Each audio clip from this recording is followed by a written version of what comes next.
I now discuss, I ask out the question, what is considered success for the U.S. men's national team at this summer's Copa America? So this is going to be a combined Copa America, very similar to the one that happened 2016, called the Copa America Centenario.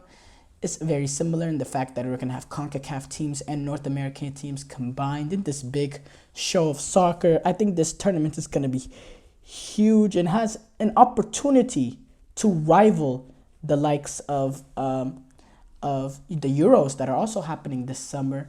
I think we're going to have some big games just off the mark in the group stages. There's some mouth-watering ties when you look at the United States taking on Copa America.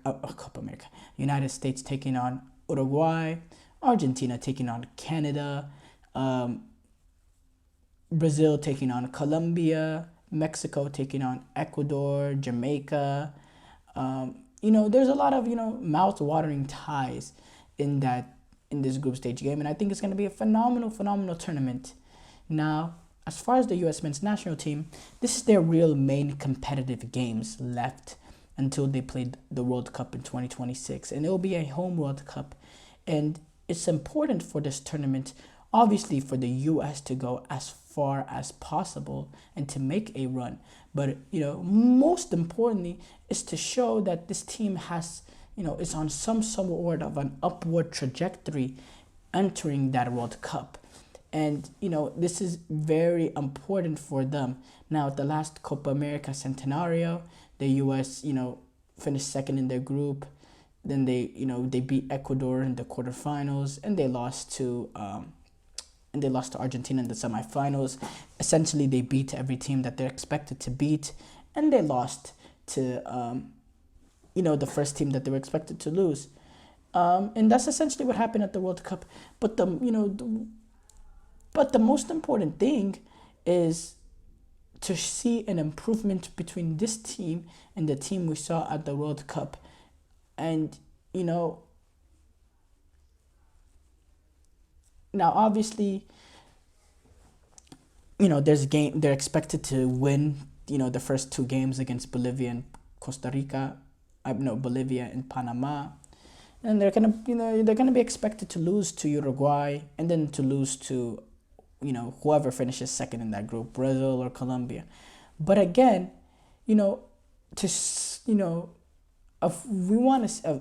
we're looking at this or looking at progression, and from the last World Cup, they need to win a game that they're not expected to win. And you could argue, in fact, I will argue, the U.S. men's national team, since Greg Berhalter has been here, they have not won a single game that they were not expected to win. Jesse Marsh said this on a podcast, before he got the candidate job. He said Greg Berhalter, he hasn't had a signature win. He has not. Beating Mexico in the state of what Mexico football is in today's day and age is not a signature win. They're not a signature win. Mexico couldn't get out of the group stages in a World Cup with a group with Saudi Arabia and Poland. They couldn't get out of that group. I'm kind of delegitimizing the success we have had against Mexico, over the last few years. I believe that says a lot more about the Mexican national team problems and issues rather than the U.S. Being this dominant nation, which we are not when it comes to soccer. And at that last World Cup, we were a toenail away from getting eliminated in that group stages. Iran, down that stretch in that second half, had multiple opportunities that could have sent the U.S. home. We were all on the edge of the seats watching that last, stoppage time, that last 8-9 minutes, because of the way Iran was, dominating us in that second half. And they flat out were. If you go back into that Wales game too, we took the lead early and we played amazing ball the first half. But in that second half, we were holding on for dear life, and, we could have succeeded the second. We could have conceded a second and, lost that game, which really would have put us in a deep major hole. Now, we did have that successful game against England where we drew 0-0, which, which needs to change how we look at that as a success. There needs to be a change in, culture in America or in soccer culture where drawing against the top nations is not considered success. But at that point in age, you can't argue that was success for the U.S. just because of the players that we have compared to them, and this is the perceived hype of the Mexican national or the England national team. But going back to this Copa America, there has to be some sort of progression from the last World Cup. There has to be. And I don't see how there could be with the Greg Berhalter. I think it's clear with the Greg Berhalter. He's not a horrible coach, but he's not a good coach. He's somewhere in between a horrible and a good coach. He's just an average coach that won't take the U.S. to the next level. He's not a type of manager that he's not a manager that can make the players better than the sum of their parts. Just flat out, he's not that kind of manager. And for me, it's frustrating knowing, what's going to happen and not being able to do anything about it, which is why I was very, very frustrated when the U.S. decided to retain Greg Berhalter. I feel like if you want to go on that run in the World Cup, you need a manager that can make the players better than the sum of their parts. A world-class manager. And the U.S. had opportunities to, interview and all that, very good managers, and they decided to pass it up for him.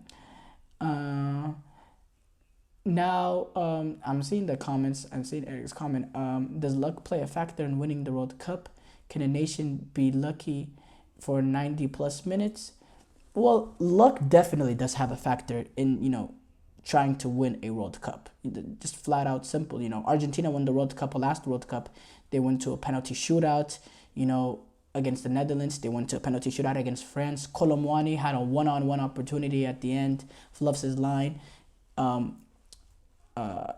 Martinez makes a save for them. It could have easily went the other way. Luck obviously has huge thing to do with it. But at the same time, players make their own luck too.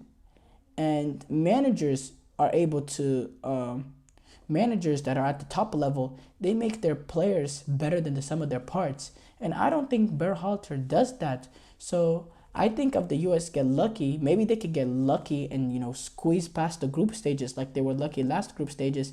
But when they play the first real team that they play, like they played the Netherlands, they're just going to go home because they don't have the players to compete with them. And if they do have the players to compete with them, they would get, their manager can. Last World Cup in the round of 16, the U.S. played the Netherlands and Louis van Gaal ran round and round Greg Berhalter, just completely outcoached him in the fact that he knew that the U.S. are going to try to, he let them have the ball. He let them have the ball and opened themselves up. So when the U.S. opened themselves up in the Netherlands, they just quick fired and they countered off that. And it's just like, this is simple. Why does soccer go to penalties instead of like other sports and have another 15 minutes of overall football? Well, there's extra time, so they have another extra 30 minutes, and then they go to penalties. So it's 90 minutes, but then there's an extra 30 minutes, and then there's penalties. And a lot of people argue that extra time shouldn't even exist. If you can't decide the winner between 90 minutes, just go straight to penalties. I happen to be the one that believes extra time should exist of 30 minutes. But at the end of the day, there could be situations where players could play 180 minutes and there wouldn't be a difference. So sometimes, penalties just have to be there to decide who wins.